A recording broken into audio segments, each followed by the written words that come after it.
Didik TV KPM. Okey, selepas kita menjalankan aktiviti pengajaran dan pembelajaran dan kita mentaksir murid di dalam kelas, maka tibalah masa untuk kita merekod dan menganalisis penguasaan murid terhadap SP yang kita jalankan. Baik. Okey, baik. Kita lihat dulu, perekodan adalah satu proses merekod pencapaian murid berdasarkan tahap penguasaan yang telah diperincikan dalam dokumen standard kurikulum dan pentaksiran atau lebih dikenali sebagai DSKP. Ya. Okey, baik. Perekodan, guru-guru boleh melaksanakan atau mencatat penguasaan murid dan perkembangan murid di dalam contoh-contoh tersebut seperti dalam rekod mengajar guru. Yang kedua, boleh juga disimpan di dalam buku catatan guru. Yang ketiga, senarai semak. Dan yang keempat, di dalam template pelaporan Excel. Ya. Okey, ini adalah untuk memudahkan guru merujuk tahap perkembangan seseorang murid tersebut. Okey, baik. Sebagai contoh untuk kita menilai aktiviti pembelajaran yang kita jalankan tadi, iaitu untuk SK 1.2 iaitu rangsangan dan gerak balas dalam manusia yang telah kita jalankan di dalam bilik darjah, maka guru boleh mula menetapkan tahap pencapaian murid berdasarkan standard prestasi yang telah ditetapkan. Okey, sebagai contoh untuk penilaian SP 1.2.1, guru akan menilai hasil lakaran murid yang baik, sederhana dan juga memuaskan. Okey. Di sini ada gambar hasil lakaran murid tadi. Okey, yang pertama, ada 3 jenis lakaran. Maksudnya 3 hasil. Okey, yang pertama kita tengok contoh murid yang tidak lengkap. Okey, dia tidak lengkap. Okey, maknanya dia hanya melukis sahaja, dia tidak melabel.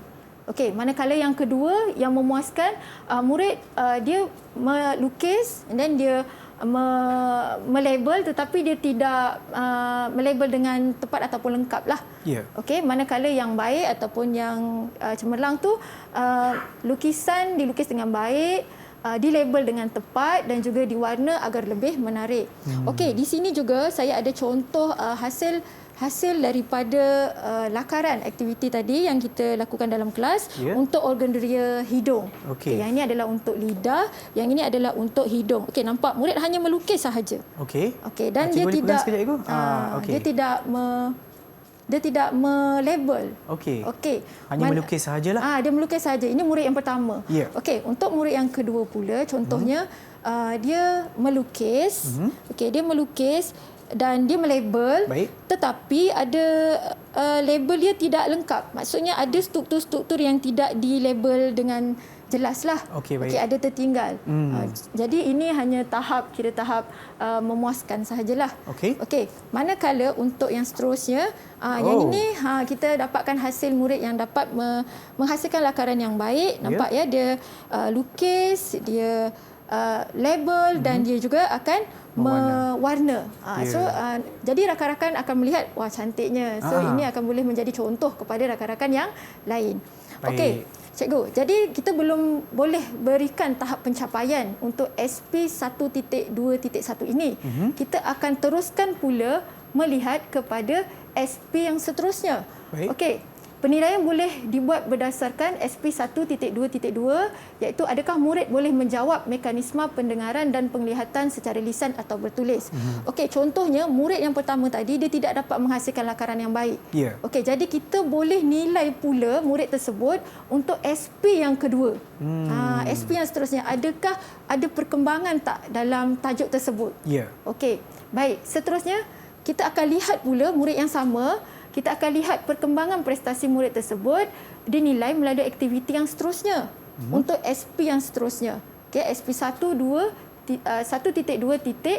Adakah dia boleh menghubung kait deria lidah dengan kepekaan rangsangan? Okey, kita teruskan sehingga habis kelompok SP ataupun standard pembelajaran. Okey, kita ada 5 SP tadi untuk standard kandungan tersebut. Okey, jadi penilaian dilakukan sehinggalah selesai semua standard pembelajaran atau SP dalam SK tersebut iaitu sehingga 1.2.4 dan 1.2.5. Okey, bila dah habis SP barulah kita berikan tahap pencapaian murid tersebut sama ada tahap pencapaian 1, 2, 3, 4, 5 ataupun 6. Ya.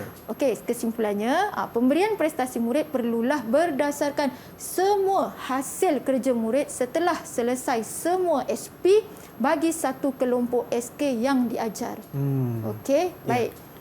Seterusnya, ini adalah tafsiran tahap penguasaan bagi pengetahuan yang ditunjukkan dalam jadual 1 untuk rubrik pengetahuan ataupun domain pengetahuan.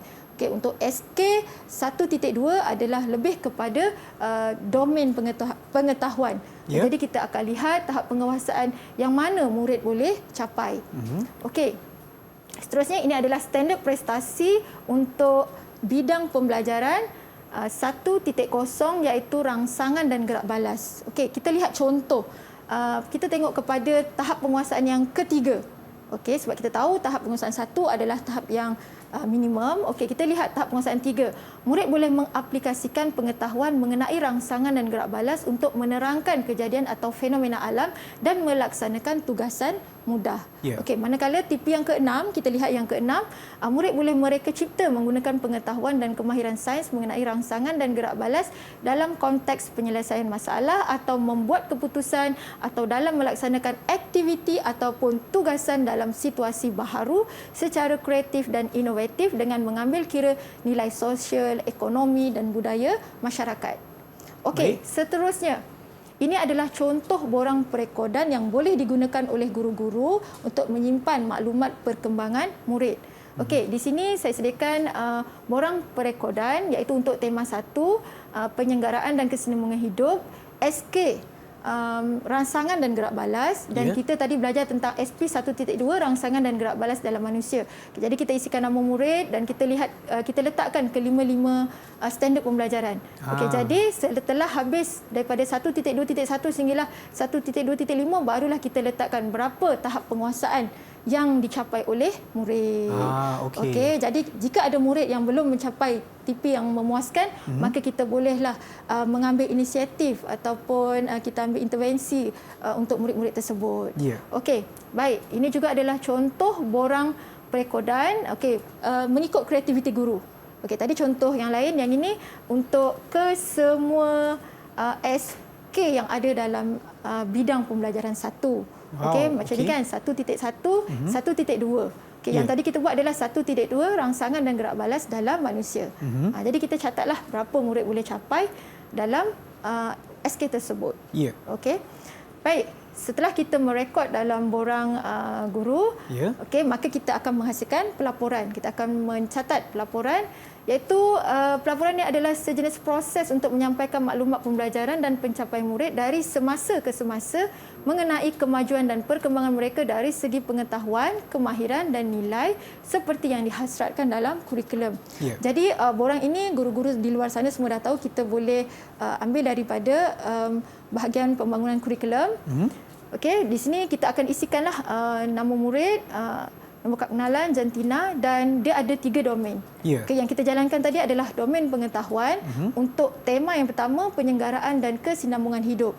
Okey, jadi selepas habis tema yang pertama, barulah kita akan mengisi tahap penguasaan yang murid capai. Okey, maknanya ke semua bidang pembelajaran yang habis dalam tema pertama. Baik. Okey, baik. Seterusnya, baik, pelaporan pencapaian murid kebiasaannya kita akan tunjukkan kepada ibu bapa, dibuat sebanyak 2 kali dalam setahun. Okey, untuk yang ini dia merangkumi ke semua mata pelajaran yang diambil oleh murid. Okey, kita lihat di situ ada sains kan. Okey, sains murid telah tahap penguasaan keseluruhan, murid mencapai TP5. Di situ. Okey, jadi murid boleh menggunakan pengetahuan saintifik dan kemahiran saintifik dan seterusnya lah. Baik. Okey, itu saja Sean. Okey, baiklah cikgu. Terima kasih atas perkongsian cikgu, dan sebelum kita mengakhiri program kita pada hari ini, boleh tak cikgu berikan sedikit rumusan kepada keseluruhan perkongsian cikgu pada hari ini? Okey, baiklah. Pelaksanaan pembelajaran bilik darjah ini adalah satu proses yang berterusan. Jadi apa yang perlu kita lakukan adalah kita lakukan secara telus di dalam bilik darjah. Okey, setiap kali pembelajaran dijalankan dan objektif yang kita nak capai perlulah merujuk kepada DSKP yang telah disediakan. Okey, rancanglah aktiviti pembelajaran yang bersesuaian dengan murid, pilih kaedah pentaksiran yang bersesuaian dan kita lakukan penambahbaikan supaya murid mencapai tahap penguasaan yang memuaskan. Selepas itu, jangan lupa cikgu rekod di dalam perekodan yang telah disediakan. Didik TV KPM